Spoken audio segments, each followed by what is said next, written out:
మనం ఇష్టంగా తినే నాన్ వెజిటేరియన్స్‌లో ఈ చేప కూడా ఒకటండి. ఇది ఉప్పు చేప.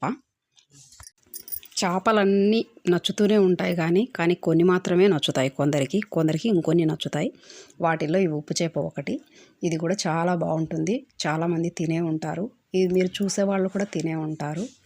ఒకసారి నా పద్ధతిలో ఈ చేపల కూరను ట్రై చేసి చూడండి. ఎండు చేపల కర్రీ చాలా బాగుంటుంది.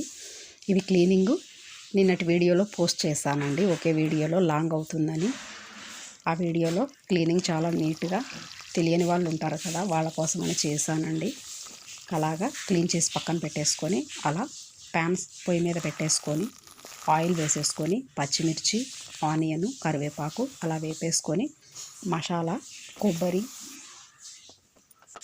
వెల్లుల్లి, అల్లం, ఆనియన్ పేస్టు మంచిగా వేపేసుకొని ఆ తర్వాత టమాటా పేస్టు వేపేసుకొని అది వేగిన తర్వాత ఉప్పు, కారము, పసుపు, ధనియాల పౌడరు అవి మంచిగా వేపేసుకొని అలా చేపలు క్లీన్ చేసుకున్న చేపలు అందులో వేసేసుకొని అవి కూడా చక్కగా వేపేసుకున్న తర్వాత చింతపండు కడిగి నీట్గా కొద్దిసేపు నానబెట్టుకొని తీసి ఆ పిప్పి తీసి పక్కన పెట్టేసుకోవాలి.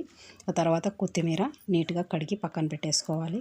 తర్వాత కొద్దిగా వాటర్ వేసేసుకొని మంచిగా ఉడికించిన తర్వాత చింతపండు పులుసు కూడా వేసేసుకొని ఒక 10 నిమిషాలు మీడియం ఫ్లేమ్లో మగ్గబెట్టుకుంటే చాలా మంచిగా ఉంటుంది.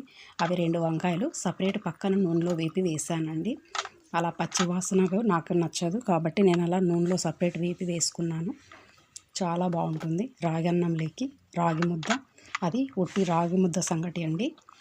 పిండితో చేశాను, బియ్యం వేయకుండా. చాలా బాగుంటుంది. ఒకసారి నచ్చితే ట్రై చేయండి. ఈ వీడియో మీకు నచ్చినట్లయితే లైక్ చేయండి, షేర్ చేయండి. మీకు ఏమనిపిస్తుంది కామెంట్ చేయండి. Thanks for watching.